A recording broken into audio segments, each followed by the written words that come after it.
Developing story coming out of Lebanon, where Hezbollah sources have told Al Jazeera that they fired a mix of 200 rockets and explosive drones from southern Lebanon at several Israeli military positions across the border. Now, it's the second day that rockets have been launched. Multiple fires have broken out in the occupied Golan Heights and the region of Galilee. Now, Israel says it's striking targets in southern Lebanon. This latest escalation follows a killing of a senior Hezbollah commander in southern Lebanon on Wednesday. Now, a vehicle was targeted in the Haouch area in the city of Tyre. The Israeli Defence Minister Yoav Gallant says the attack proved that Israel could hit Hezbollah every day. Let's cross over now to Baig. He joins us now live from southern Lebanon. So what seems to have happened in this latest incident today?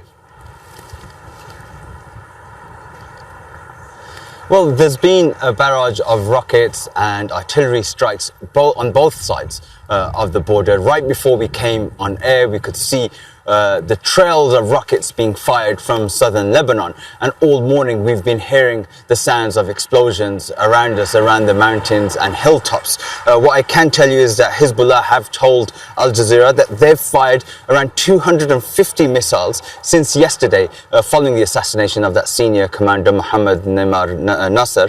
And we also understand that an Israeli military vehicle has been hit and there are some serious injuries amongst those soldiers. Hezbollah have also said that they've launched a squadron of drones targeting seven military sites, and a fire has broken out in northern Israel at a shopping mall because of shrapnel falling there from a missile. Now, what I can tell you is that Hezbollah has said that this isn't over yet. This response that they've been carrying out as a response to the assassination of their senior commander.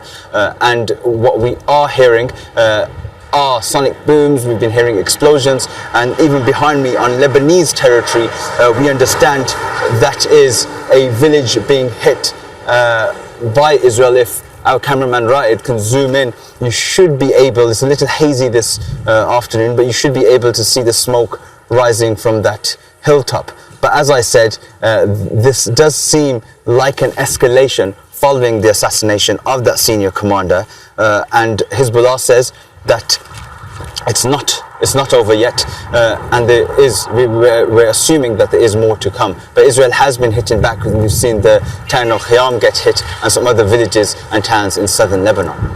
Baig there with the latest. Thanks very much, Asad. Let's cross over to Zeina, Khodr, who's in the Lebanese capital, Beirut. And Zeina, one wonders if this is the escalation that everybody is potentially worried about.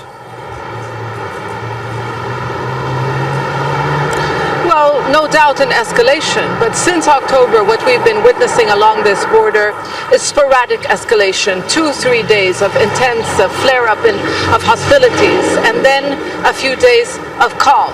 Both sides are still treading carefully despite their escalating rhetoric threatening a full-blown war. At this moment, both sides are still sending messages to each other. Hezbollah's response, the retaliation to the killing of one of its senior commanders, the second senior commander to be killed in less than a month. They fired rockets at Israeli military positions. We've seen this. This is still part of the unwritten rules of engagement, if you like. Israel retaliating by targeting what it calls our Hezbollah positions, Hezbollah fighters. So there's still a lot of messaging here. And we heard just a few days ago from Hezbollah's Deputy Secretary General, making it clear really to the Israelis that even if you don't launch a full-on war like you are threatening, but you expand this limited campaign, we are not going to sit idle, because at the end of the day, this war of attrition, if this continues, Hezbollah has to respond. It has to be a strong response for deterrence purposes as well. And that's when we heard, Naim Assem say, don't expect our response to be limited and restrained. So no doubt an escalation. People are concerned. Now, along the border, the 5-kilometer deep area along the border, villages have been leveled to the ground. More than 90,000 people have been displaced. But further north, yes, we've seen, strikes happen further north. But people still remain defiant. But there's also a lot of concern. continue to monitor events with you from the Lebanese capital. Zeina, Khodr there for us.